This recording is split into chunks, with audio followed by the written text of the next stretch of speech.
जल प्रवाह पावितस्थले कलेवलम्ब्य लम्बिताम्बुजङ्गं कपालिका। तो नारद जी कहने लगे कि हे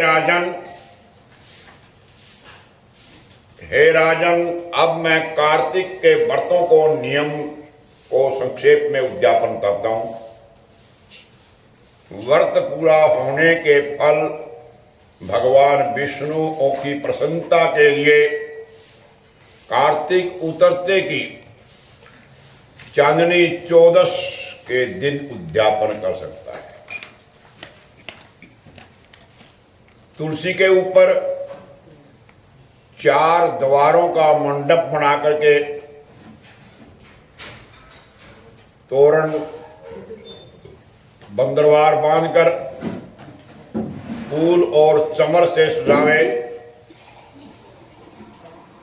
और चारों दरवाजों पर, चारों द्वारों पर मिट्टी के बने हुए पुण्यशील, सुशील, जय और विजय जो द्वारपाल भगवान के हुए हैं उनका पूजन करें।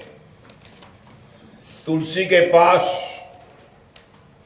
4 रंगों से बनने वाला सर्वतोभद्र चक्कर बनावे।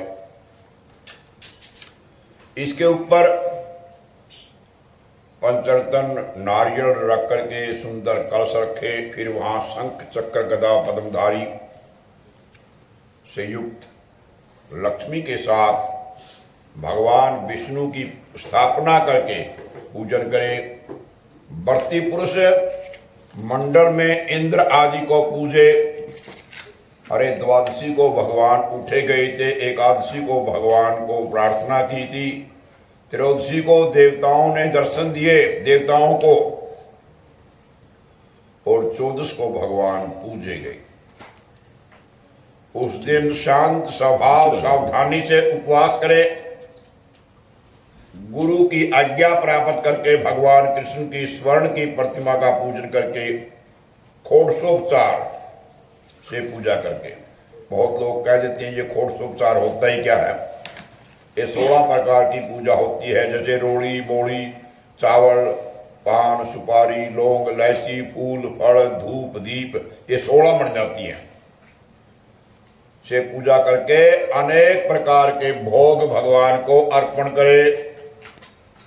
रात्रि में जागरण करे, भगवान का भजन कीर्तन करता रहे। मिलता है सच्चा सुख केवल भगवान तुम्हारे चरणों में। मिलता है सच्चा सुख केवल भगवान तुम्हारे चरणों में। मेरी विनती है पल पल छिन छिन रहे ध्यान तुम्हारे चरणों में। मेरी विनती है पल पल छिन छिन रहे ध्यान तुम्हारे चरणों में। इस प्रकार भगवान का भजन कीर्तन जैसे भी हो अपने मन से करता रहे और उठ करके नित्य नैमित्तिक कर्म करे। पश्चात में हवन करे, ब्राह्मणों को भोजन करावे, धन का लोभ छोड़ करके यथाशक्ति दक्षिणा देवे, उपवास करके ऐसे बैकुंठ को जाओ।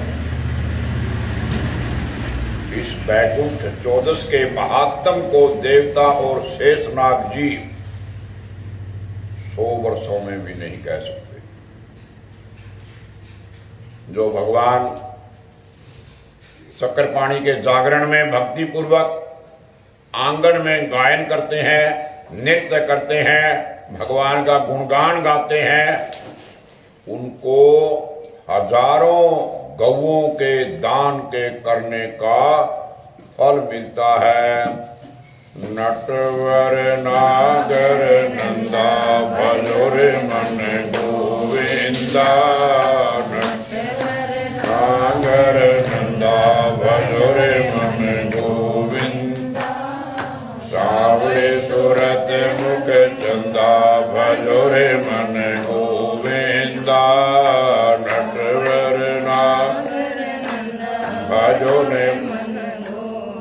अतः इसी दिन भगवान विष्णु भगवान मत्स्य रूप हुए थे।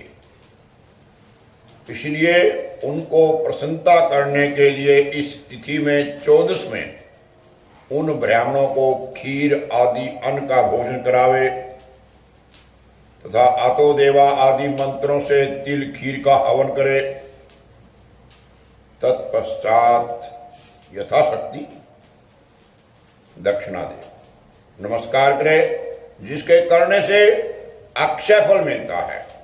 विधि पूर्वक कपिला गौ का पूजन करे। उपदेश करने वाले गुरु को सपत्नीक वस्त्र आभूषण से सुसज्जित करके समापन करावे।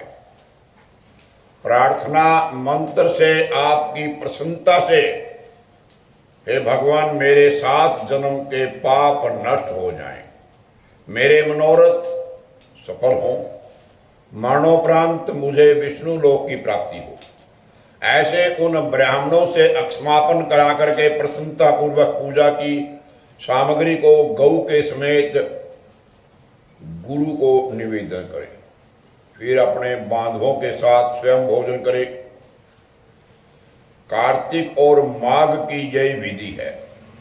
ऐसा सम्यक रीति से कार्तिक का व्रत करने वाला संपूर्ण कामनाओं से युक्त विष्णु भगवान के समीप में चला जाता है और भगवान के गुण गाता है। श्री कमल नेत्र